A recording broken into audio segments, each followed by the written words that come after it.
एक बेवकूफ व्यक्ति की पहचान उसकी बातों से होती है और एक समझदार इंसान की पहचान उसके शांत रहने से होती है।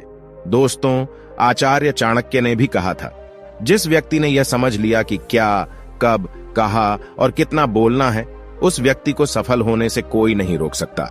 जिस तरह कमान से निकला हुआ तीर कभी वापस नहीं आता, ठीक उसी तरह मुंह से निकले हुए शब्द भी कभी वापस नहीं आते। आपके शब्द आपकी ताकत भी बन सकते हैं और आपकी कमजोरी भी। आपका सही समय पर चुप रहना आपको कई परेशानियों से बचा सकता है। वहीं कई बार आपका बोला हुआ एक शब्द भी आप ही के लिए मुसीबत खड़ी कर सकता है। फिर भी कई लोग अपनी जबान का इस्तेमाल खुद को समझदार दिखाने के लिए करते हैं, जबकि कई महाज्ञानी, प्रतिभावान व्यक्ति और कई राजा महाराजा भी पहले से यही बोलकर गए हैं कि मौन में ही असली ताकत छुपी हुई है। आज की इस कहानी में आप मौन में छुपी हुई ताकत को जानोगे। एक बार की बात है, एक गुरु अपने विद्यार्थियों को मौन रहने के फायदे, मौन रहने से बढ़ने वाली आंतरिक शक्तियों और हमारे सामाजिक जीवन में, दोस्तों में, रिश्तेदारों में अपने महत्व को बढ़ाने के बारे में बता रहे थे। गुरु बोले, समझदार और सफल इंसान को पता होता है कि कब, कहाँ, किस वक्त और कितना बोलना है। इसीलिए मैं तुम्हें मौन रहने के ऐसे 6 फायदे बताऊंगा जिसे आज ही से नहीं बल्कि अभी से तुम यह सीख जाओगे कि तुम्हें कब, कहाँ, कैसे बोलना है। और जितना बोलने की जरूरत है तुम उतना ही बोलोगे। मौन तुम्हारी सलाह को स्पष्ट कर देता है। जब तक कि वहां मौजूद सभी लोग 100% शांत ना हो जाए, तब तक कुछ मत बोलो और बस इंतजार करो। तब सभी लोगों का ध्यान तुम्हारी तरफ बढ़ने लगेगा कि यह कुछ क्यों नहीं बोल रहा है। उनकी अपेक्षा बढ़ने लगेगी। धीरे धीरे सभी लोग सोचने लगेंगे कि यह क्या सोच रहा है। यह कोई हेरफेर का तरीका नहीं है, बल्कि सही समय की समझ है। और जब तुम्हें लगे कि अब सब लोग शांत हैं, सबका ध्यान बस तुम्हारी बात सुनने पर है, तब तुम बोलना शुरू करो। तुम्हारी बात 10 गुना ज्यादा प्रभावपूर्ण और जरूरी लगेगी। एक महान योद्धा सेन झू ने अपनी मौन की ताकत से हजारों दुश्मनों को हराया है। कई बार वह चुप रहकर अपने दुश्मनों को एक गहरी सोच में डाल देते थे। उनका कहना था कि जब आप चुप रहते हो तो आप अपने दुश्मनों को दुविधा में डाल देते हो, जहां बस वह आपके बारे में सोचना शुरू कर देते हैं कि आपकी योजना क्या है, आप आगे क्या करने वाले हो, आपका अगला कदम क्या होगा। यह सब सोचने में वह अपने लक्ष्य से ध्यान खो देता है और आप जीत जाते हो। सेन झू का कहना था कि वही जीतेगा जो जानता है कि कब बोलना है और कब नहीं बोलना है। मौन पैनी एकाग्रता को बढ़ाता है। गुरु आगे बोले, बुद्ध का कहना था कि बोलने से पहले अपने शब्दों को इन 3 प्रश्नों में पास होने दो। पहला, आप जो बोल रहे हो तो क्या उसका महत्व है? दूसरा, क्या आपका बोलना अभी जरूरी है? तीसरा, क्या इन बातों का कोई गलत मतलब निकालेगा? क्या लोग इसे एक कान से सुनेंगे और दूसरे कान से निकाल देंगे? इन 3 गहन सवालों का जवाब तुम्हें किसी से बात करके नहीं मिलेगा, बल्कि जब तुम मौन की अवस्था में होंगे तब तुम्हारा ध्यान इन सवालों पर जाएगा। तब तुम बेहतर शब्दों को बोलना सीख पाओगे। मौन और समझ दोनों एक साथ आते हैं। अगर तुम सोच सकते हो तो बोल नहीं सकते, और बोलते हो तो सोच नहीं सकते। बोलना और सोचना दोनों कभी एक साथ नहीं हो सकता। जो लोग ज्यादा बोलते हैं वह बस बोलते हैं, उनकी बातों का कोई महत्व नहीं होता। एक समय पर अलग अलग भावनाओं की वजह से इंसान के दिमाग से हजारों विचार गुजरते हैं। ज्यादा बोलने वाले किसी भी विचार को अपनी जबान पर ले आते हैं, जो उनके जीवन में सिर्फ परेशानियां बढ़ाते हैं। वही जो लोग मौन रहते हैं, उनका ध्यान और समझ बढ़ जाती है। वह जो भी सोच रहे होते हैं उसे अच्छे से समझ पाते हैं। उनके दिमाग में भी कई विचार आते हैं, कई ऐसी बातें आती हैं जो वह बोल सकते हैं, पर वह मौन रहकर अपने सभी विचारों को अच्छे से समझ पाते हैं और सिर्फ तभी बोलते हैं जब उनका बोलना जरूरी होता है। गुरु ने सभी विद्यार्थियों का ध्यान अपनी ओर खींचते हुए कहा, मौन लोगों का ध्यान खींचता है।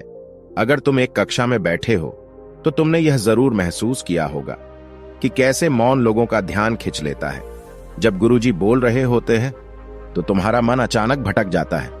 तुम अलग अलग चीजें सोचने लगते हो, बाजू में बैठे मित्र से बात करने लगते हो। गुरुजी की आवाज तुम्हारी पृष्ठभूमि में चल रही होती है, पर जैसे ही गुरुजी बोलना बंद करते हैं और तुम्हें बात करते हुए पकड़कर चुपचाप देख रहे होते हैं, तब तुम्हारा ध्यान अपने आप उस मौन पर चला जाता है। तुम्हारे दिमाग को संकेत जाता है कि कुछ तो हुआ है, और तुम्हारा ध्यान अपने आप गुरुजी पर चला जाता है कि यह चुप क्यों हो गए। यही चीज हमारे रोज के जीवन में हर जगह होती है। तुमने भी यह ध्यान दिया होगा, जब तुम बोल रहे होते हो तो कई बार लोग तुम्हारी बातों पर जरा भी ध्यान नहीं देते हैं, तुम्हें सही से जवाब भी नहीं देते, पर जैसे ही तुम चुप हो जाते हो तो अचानक सबका ध्यान तुम्हारे तरफ आ जाता है।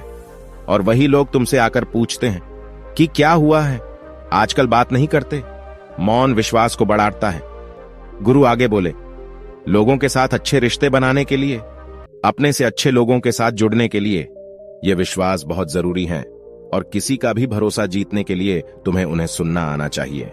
तुम अपनी कहानी सुनाकर, अपनी बातें बताकर, सिर्फ बोलने से सामने वाले को हंसा सकते हो, उस पर अपनी छाप छोड़ सकते हो सकता है वह तुम्हें पसंद भी करने लगे, पर वह तुम पर इतनी जल्दी भरोसा नहीं कर पाएगा जब तक तुम उसे सुनने की आदत नहीं डालोगे।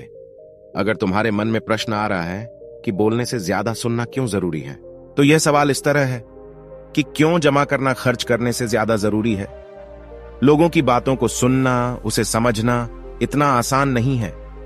तुम चुप होकर उन्हें सुनने का नाटक भी कर सकते हो, जहां तुम चुपचाप तो बैठे हो, पर तुम्हारे दिमाग में बस यही चल रहा है, ये कब चुप होगा और मैं बोलना शुरू करूंगा, जिससे कभी कोई फायदा नहीं होगा। अपने आसपास के माहौल और लोगों के बारे में ज्यादा से ज्यादा जानकारी जमा करने के लिए तुम्हें अपनी ग्रहण क्षमता और सुनने की क्षमता को पैनी करना बहुत जरूरी है, और यह होता है सिर्फ और सिर्फ मौन की मदद से। गुरु अपनी बातों को आगे बढ़ाते हुए बोले, ज्यादातर लोग जब किसी से मिलते हैं तो बस अपने बारे में बात करने लगते हैं, कैसे उनका जीवन अच्छी तरह चल रहा है या कितनी समस्याएं भरी हैं। थोड़ी देर के लिए भी चुप रहने से उन्हें असहज महसूस होता है, इसीलिए वह बस बोलते जाते हैं। वही जो सफल और समझदार लोग होते हैं, उन्हें कभी भी तुमने ज्यादा बोलते हुए नहीं सुना होगा, बल्कि वह सामने वाले से सवाल पूछते हैं, उनके बारे में जानते हैं और उन्हें सुनते हैं। और जब तुम किसी को ध्यान से सुनते हो तो सामने वाले को बहुत खास महसूस कराते हो, उन्हें ऐसा लगता है कि तुम उनका सम्मान करते हो, तभी तुम उनकी बातों को सुन रहे हो, और यह आप दोनों के बीच के विश्वास को बढ़ाता है, मौन दृढ़ता को बढ़ाता है। आखिर सच तो यह है कि हमेशा से ज्यादातर लोगों को मौन बिल्कुल पसंद नहीं आता। हम कहीं ना कहीं इससे डरते भी हैं, क्योंकि हम मौन को अकेलापन समझते हैं, क्योंकि हम चाहते हैं कि लोग हमें हमेशा देखें, हमारी बातें सुने और हमें पसंद करें और प्यार करें। हम सभी को लगता है कि लोग हमारी बातें सुने, और इसी चाह में हम बोलना शुरू करते हैं, और हमारी सारी बातों का इरादा बस यही होता है कि वह सामने वाला हमें पसंद करे। हम उनकी नजरों में अच्छा दिखना चाहते हैं, इसीलिए हम बोल बोल के अपनी सारी अच्छी बातें उन्हें बता देते हैं।